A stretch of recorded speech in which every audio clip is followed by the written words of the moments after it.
I came here today primarily to congratulate all of you, and not just the ones who are on the stage, because all of you are winners, and all of you should be up here, and I congratulate all of you, because that's why you're here, because of what you do. Congratulations.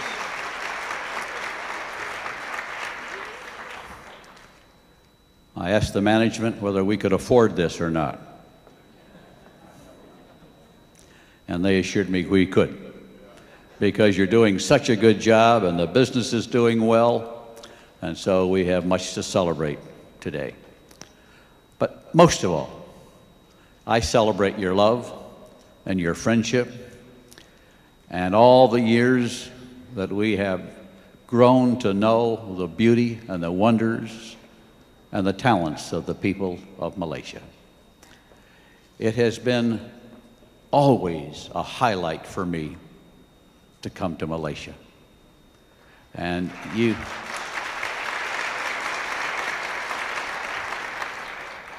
my memories from meeting your Prime Minister when he spoke to one of our meetings, to Jerry and Angela being honored by the king of your country and becoming a Datu Sir Jerry, Datu Sherry, Jerry. You know, I hardly know what to call the guy anymore. But I'm just going to call him my friend Jerry, if it's okay. But if it wasn't for Jerry's persistence and faithfulness and loyalty to the Amway business during difficult times, I don't know where we would be today. And so I thank him and many others for that. Sonny, it's good to see you again. And we love you. And I remember us flying together from someplace to someplace on one of our journeys out your way. So my memories are many, and some of you, many of you weren't around the day you mobbed us at the airport in Kuala Lumpur. I think the Prime Minister of your country was jealous of that, and he probably still is. Because he said to me, nobody ever came out to the airport to meet me like that. And that was undoubtedly a record for that whole country, to see that many people come to say hello to one person. And so that's one of my special memories as well. We thank you for that. But while we talk of wonderful memories and great achievements and loyal staff and the struggles in a strange country, and your struggles with the language barriers and labeling and product supply and all the different challenges that we have met, I really would like to talk to you today a little bit about overcoming what I think is one of the biggest problems. Now, I'm an old guy now. I'm out of the business. My body is 74. My heart is 42. My average age, therefore, is 59.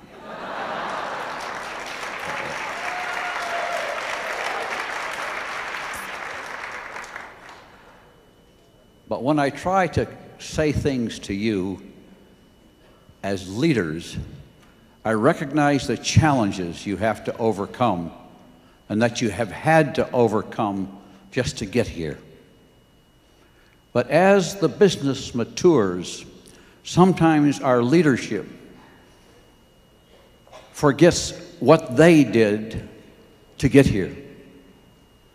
And it's important for me and for you to remember what we had to overcome. A lot of that was fear. And my subject really is fear. Overcoming the fears of life. The fear you had to overcome of going into Amway and what other people would say if you got in Amway. The fear of selling, and you had to overcome that, and the resistance of people who said the price was too high or the product wasn't good. But all over the world are people who are afraid to sell And they say, oh, I can't sell. But a lot of you said that too. And a lot of you felt that way once too. But you overcame that fear, didn't you? And so it is with the fear of where this company is going. Because oftentimes when the business has setbacks, I wonder what's going to happen. And the fear of change comes in on us. And the old guys are gone. And Doug and Dick are there. And so that's a change. But as we get older, those are good changes. But it's important to recognize the passage of time. But remember, as we work on overcoming our fears, our personal fears, our corporate fears, the fears of our own destiny, our own health, our fears we have to deal with also as to how we feel and what our health is like. I see Jerry's even limping now. It's okay, going to be all right, huh? I remember once I came to Malaysia. I shouldn't tell this story. I had a hernia. You know what a hernia is? Huh? Down here, you know, Jerry. So all the time I was speaking, I spoke with my hand in my pocket to hold my hernia in. Some people said, get your hand out of your pocket. And I said, I can't. I guess that's not translating very well. It's okay. Only Jerry knows. He'll tell you sometime in your language.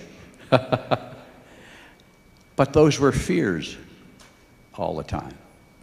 Now, the best way I can help you understand overcoming fears is to take you through the fears and the challenges that we have gone through so that you'll understand that this business is built on solid ground. The United States government challenged the rights of individuals to sell vitamins. And our companies fought a long war with the government. When doctors and most people all over the world said you do not need vitamins, we went out and said you do. And so we overcame that fear. Many distributors quit because of what their doctors said about you don't need vitamins. And now the whole world knows you need vitamins. So it took courageous people. So it took courageous people like us and like you to overcome those fears. And even today, to convince people that they need better nutrition. Because they're either unknowing or they're afraid of what they might take, or they don't value their health.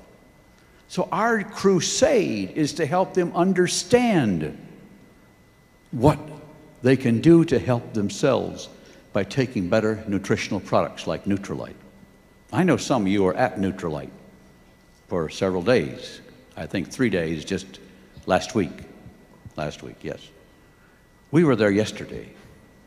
They told us about your visit and how much they enjoyed having you there. And they told us how much they thought you learned from being there. One of the souvenirs they showed to us yesterday was a smashed pack of cigarettes. Because as they talked to some of you about having better health, somebody in this crowd became convinced they should quit smoking. And so that smashed pack of cigarettes was left on the seat because somebody just smashed it and says, I quit.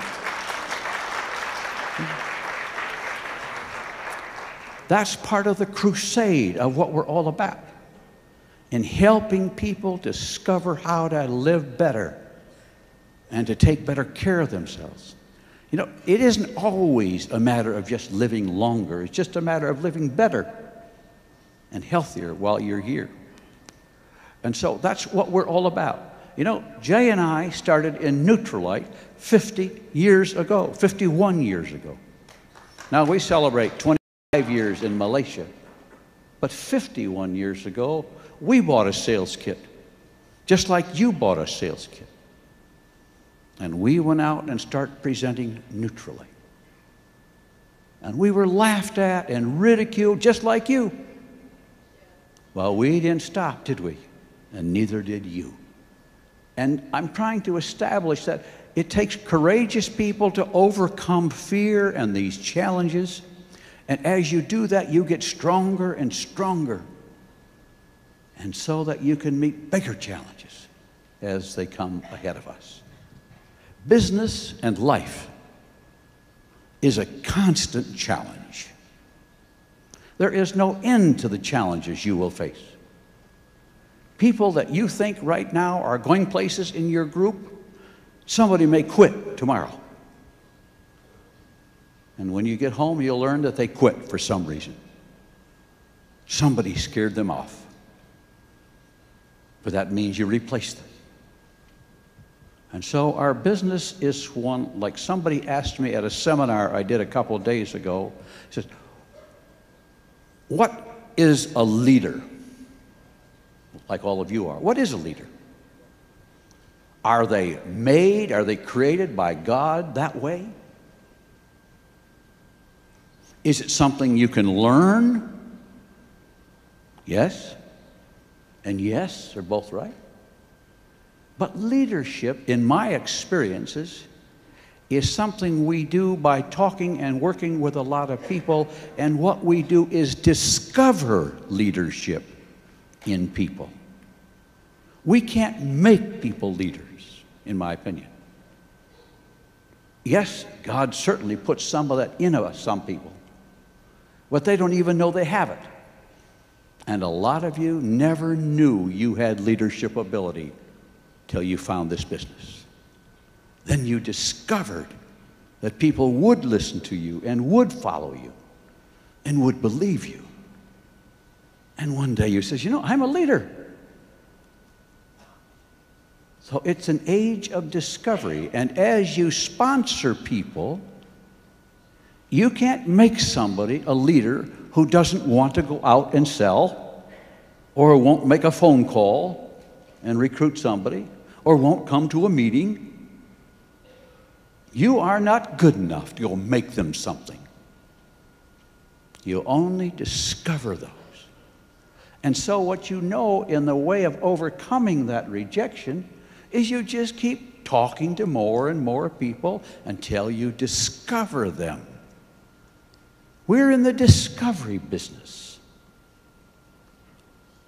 If I knew how to make a leader, I'd go down to the poorest part of Kuala Lumpur and make them all leaders. But I can't do that. I just have to talk to everybody, and one day somebody says, okay, and they make a sale, and they make a recruiting meeting, and they recruit somebody, and all of a sudden they become a direct one day. Because they took upon themselves that responsibility. So leadership is a part of our discovery process.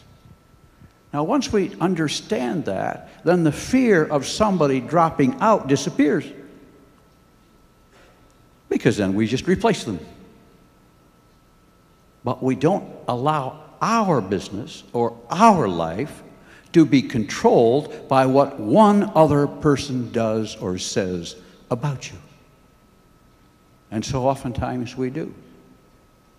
Now, we've had a whole run through the United States, mostly in the United States, of people telling their distributors, because they're afraid to sell, their answer is, you don't have to sell.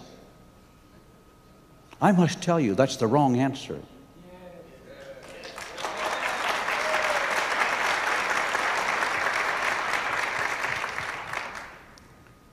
Because if you tell them they don't have to sell, they may get in, but they will never have a business.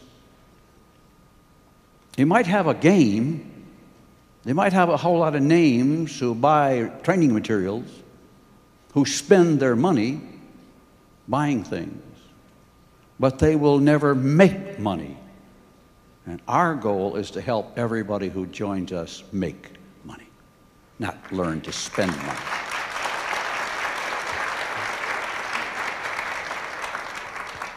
And that means you face people who say, oh, I can't sell. And you say, let me show you how. And you take them by the hand and you teach them and show them and watch them. And then you discover that person because you put some time in them. And you help them overcome their fear. Now, some of you, as you get bigger in the business, then you worry about business. And what's the company going to do? You know what the company's going to do? The company's going to go on. This is not, and I want to help you overcome a fear. This is not a business built around Rich DeVos or Jay Van Andel. This is a business about a plan created by us, by the power of God, to empower people around the world to improve themselves. That's what we are.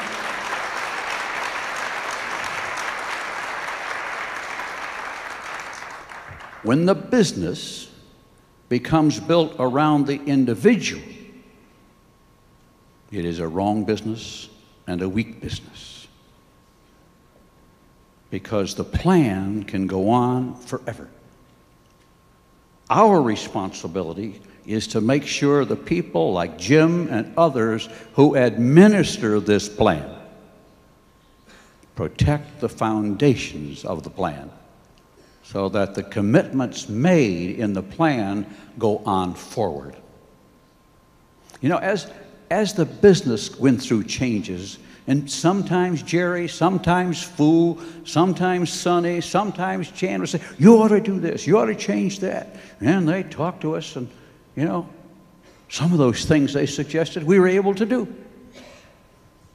But sometimes they wanted us to undo things that were done in the plan. And we said, we will not undo the plan. We will only improve the plan, even though when we look back, we know some of those things probably aren't quite right. But just because they aren't quite right for the new crowd doesn't mean we can undo them for those who bought into this plan when they were designed that way. Because as we go along in the business, we always look at how it works better for me. And sometimes when you watch people do things in the plan and in their side issues of the business, they don't share the money amongst all the people. They just take the money for a few people at the top. But in the Amway business, it's a PV-BV business, so that it is shared all the way down the line. Not just skewed to somebody who might want it. Now, those are principles we follow in the Amway business. We protect the lines of sponsorship. I know in the tape and book business they don't honor that always. And that I'm not arguing that point. I can't control that. I can control something else. And that is we honor the lines of sponsorship in the Amway business.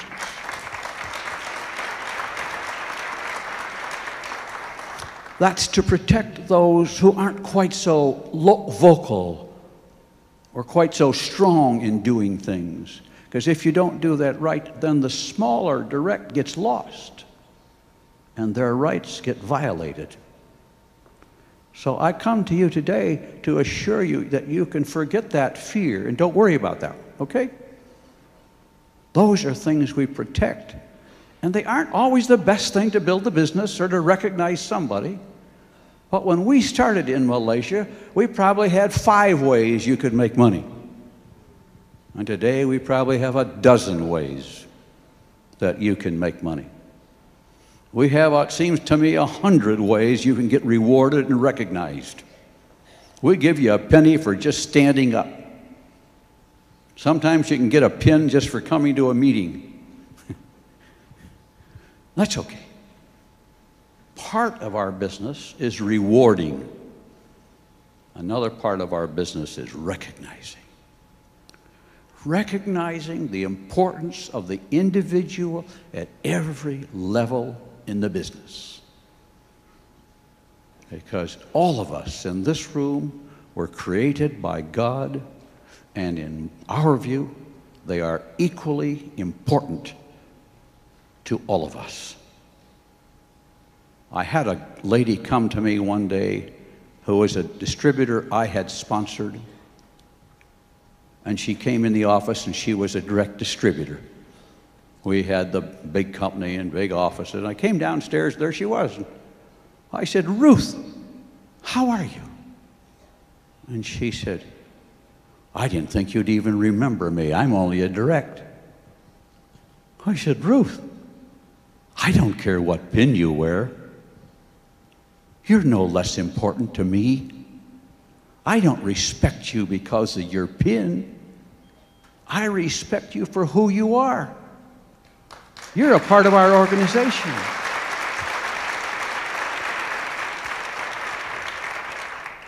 It isn't what you do, but who you are. Being a part of this organization at any level is important. And I know people say, "Diamond's where it's at." Well, there may be something up there that Diamond's where it's at. But there's a whole lot of ats other places in the business. And sometimes the at is just having friends who, when you're sick, will pray for you and come over to see you and to help you. That's where it's at. That's the comradeship and fellowship that builds our business. This is not just a business for money. Yes, you can make money. But the main thing you make in this business along with that are friends. And for a lot of people who are lonely in this world, this is a business of friendship. And then out of that, you begin to make money as well. But it's all built on having as much respect for the one you sponsor as you have for the one who sponsored you. Now, those are things I share with you so you don't get afraid of the changes that come, because this business is designed for the generations, not just for us. And so the things we do are all done carefully to protect those who came 25 years ago and those who will come in 25 years from now. This plan is just as good today as it was for Jerry and Angela when they joined 25 years ago. Everybody says, "I should have got in at the beginning." Oh, really? If you'd gotten in the beginning, you might have quit a long time ago, because it was a lot tougher than it is today. And so you come today surrounded by a successful history, and you build on that history. And I know a lot of plans, because of the way the plans are written, favor those who got in at the beginning. But anybody who joins Amway today has just as good an opportunity to be where Chan is, a better opportunity to be where Chan is than Chan did when he came in. Very important, because everybody thinks, "I should have got in on the ground floor, so I'm not going." I have all sorts of people tell me that. "Oh, I should have got in the beginning." I said, "What difference does it make? It's not when you get in, it's what you do after you get in." And that's an excuse, a fear that I should have got in then. And you got all sorts of friends like I do who said, "Oh, it's too late now." They don't comprehend the magnificence of this plan. And you will have to work to overcome that. But some of those people don't really want to get in anyway. they can't compete with you, so they're not going to start.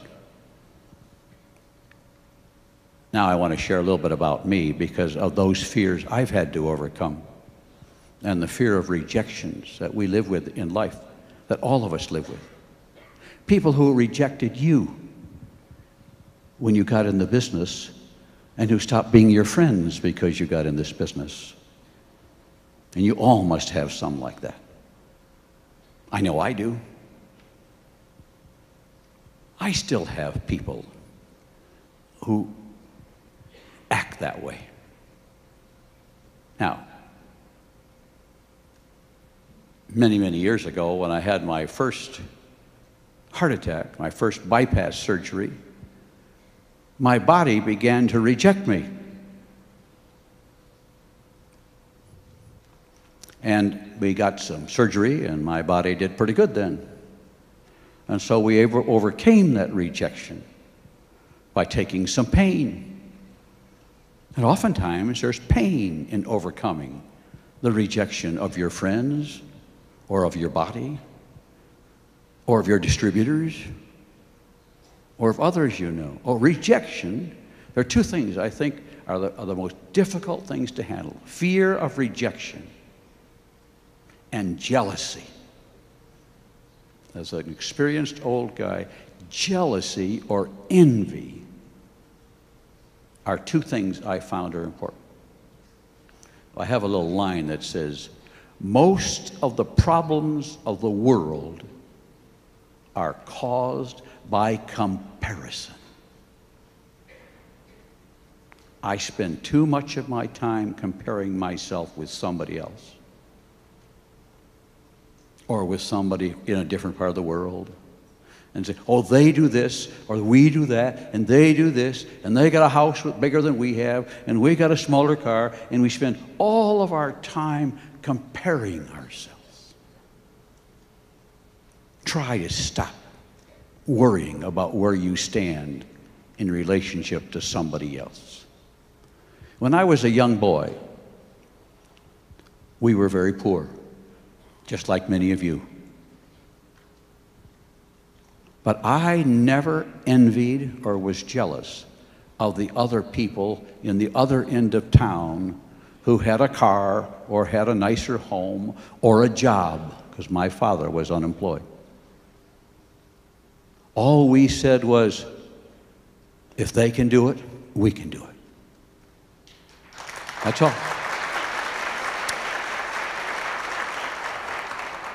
And we're going to go to work and work harder so we can do better and improve our condition. That's what you've done. So I'm going to go to work to improve our condition. And now you can keep doing that. So that's a problem. Don't worry about that one. But you know, I was getting rejected by my body. And then about 10 years ago, I had a stroke. My left side is still paralyzed to some extent. That's why they give the old man a chair once in a while. That's why I'm not walking around the stage like I used to, because I'm a little unsteady because of a stroke. And my hand is numb. But just like all of you who have certain things in your body that aren't working quite right, that's okay. You just walk and keep going. And we all got something. But we don't let that control us, do we? But our body is rejecting us a little. So I got a stroke, and then a bad heart attack, and then another bypass surgery, and then a bad staph infection, which almost killed me. That was worse than the heart attack, I think. Although when I went to the hospital for the bypass, the doctor said, well, we'll wait to operate till morning. If he's living in the morning, we'll operate. But he didn't think I would make it through the night. That's how bad my heart was at that time. But the Lord kept me alive till morning. And so he operated and bypassed. And I lived then for some time. But I had a bad staph infection because I lost all of my breastbone at that time. Because when you have staph, it's like battery acid. it ate up the breastbone. So my chest bones were in two pieces. And I lived with that until I had my heart transplant. And then he was able to pull it back together. But that was okay. We came through that too. Prayer of my friends and of many of you was a part of that healing process. And I thank you for that as well.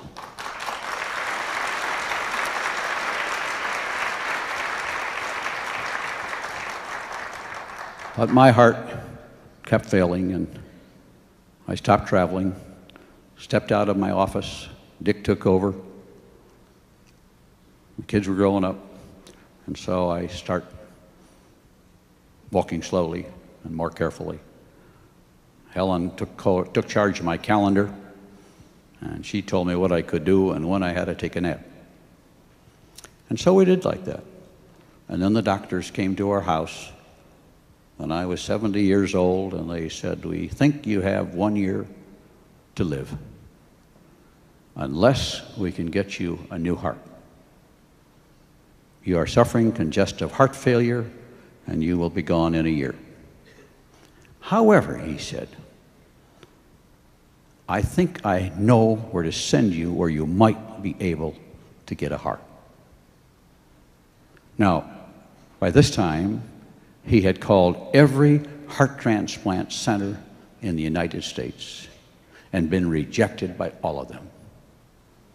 And they said, "He's too old, he's too sick, he's a diabetic, he's too high risk. Besides, we don't have enough hearts anyway, so we won't consider him." So just like you when you built your business and you had meetings and people didn't come and rejected you, we got rejected. You know, I always say to people, when you're trying to sell something, a product or an idea, and you get rejected, sometimes you say, "They're rejecting me." Usually they're not rejecting you. They're rejecting your idea or your product. But your newer distributors always take that as a personal rejection. "Oh, I can't do it." But that's not what it means. Anyway, we got rejected. But he said there was one doctor in London who might consider you because you are AB positive blood type. And he said sometimes he has an extra heart. And so they sent me to London. He made no promise he would take me. He knew all about me physically. He had all the x-rays and MRIs and scans and blood tests. He had all of it. And he could have taken it from that and said yes or no. But he said, "No, I want to meet him." And so we flew to London. Helen and I moved into the hotel. We said, "We're staying. We're going to get a heart." He hadn't said he'd give us a heart yet. But he was the only one left in the world. Maybe you feel that way sometimes when you're trying to sponsor, huh? That's the way you feel sometimes. But then you got to feel like we did. He's going to take us. The next one. We're going to find the next one, huh? And so we went to see him. And I'll tell you why. And he told Dick, he said it would take 4 days to examine him and see if we can give him a new heart. And so we got to the hospital, and we started visiting with the doctor, and 2 hours later he says, "Okay, I'll see if I can get you a new heart." The kids are kind of, wow. He said it's going to take several days, and here he is saying, "Okay." I was there a couple months ago, and I talked to him again to double check. And I said, "Why did you say you would take me?" And he said, "Well, I saw something in you that told me you could go through this procedure, that you had the inner strength you needed."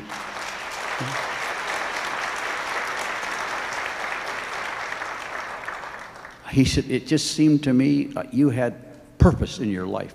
You knew who you were. You knew where you came from. You knew you could do things yet. You had a reason to live." He said, "In talking to you, I detected that. You had something about you."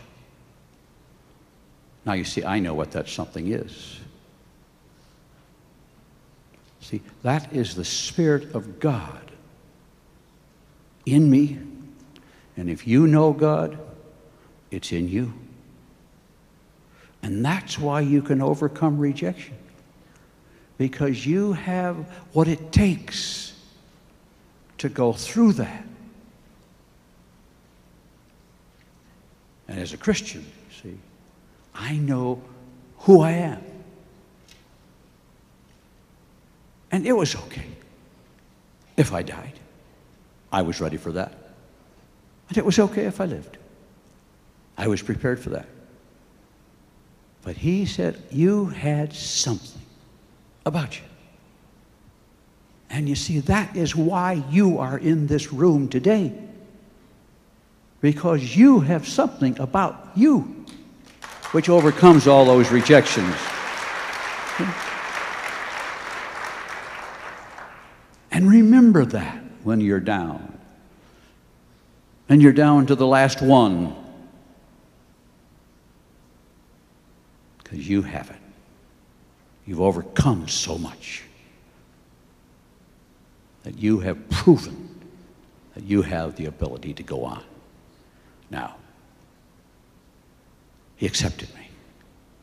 We waited 5 months. In that 5 months, I went to the hospital every Monday morning. They checked me every day, every Monday. They checked to see if I was how long I could live without going into the hospital. And they determined my heart had been so badly damaged that I needed a very special heart, a strong right side heart. So I not only needed an unusual blood type and a tissue match and a size match, but a special, strong right side heart. A normal heart from a normal person would not have worked in me. But the Lord put in that very same hospital a woman who had bad lungs, who was AB positive, and whose heart God designed for me. How else do you explain that she would be in that very same hospital at that very same time when I was running out of time? And so they said to her, if we can find you a new heart and lung, may we have your heart. Because they knew it would work in me. And so it was that they got a new heart and lung for her from the continent. And along with a strong right side and a blood type and a tissue match and a right size heart, all that stuff, it had to be a heart that nobody in the United Kingdom could use at that point in time. Because I was a foreigner. I was last on the list. And so at that time, nobody else could use that heart. And my doctor told me that heart would not have worked in anybody else. Anyway, he said it would have died in a bucket. That's the way they speak of it. I would have put it in the bucket and it would have died there. Because you can only wait 4 hours from when you remove a heart until it's up and running. And so I received that new heart and went on from there. A few days after my operation, I'm walking down a hall, a woman comes out of a room and says, did you get a new heart on June 2? And I said, yes. She says, you have my heart. And so we had a big hug and a kiss and a rejoicing together about the miracle of God in our lives. But you see, it all comes with that Spirit of God that is in you to overcome rejection and fear and to take on new challenges. Now, I live with rejection every day. I take a pill for it. Somewhere it's in here. My hand's a little numb, so I can't always feel. It's a little... Anyway, it's a nice little package. Oops, that's a cufflink. That's not the thing I needed. Wrong shirt today. But I take a little medicine. 2 little pills a day. Not Neutralite. I take that too. What, do you want to see that, Jerry? Here, these are my Neutralites, so just keep those over here. But I want you to know I take that too. Anyway.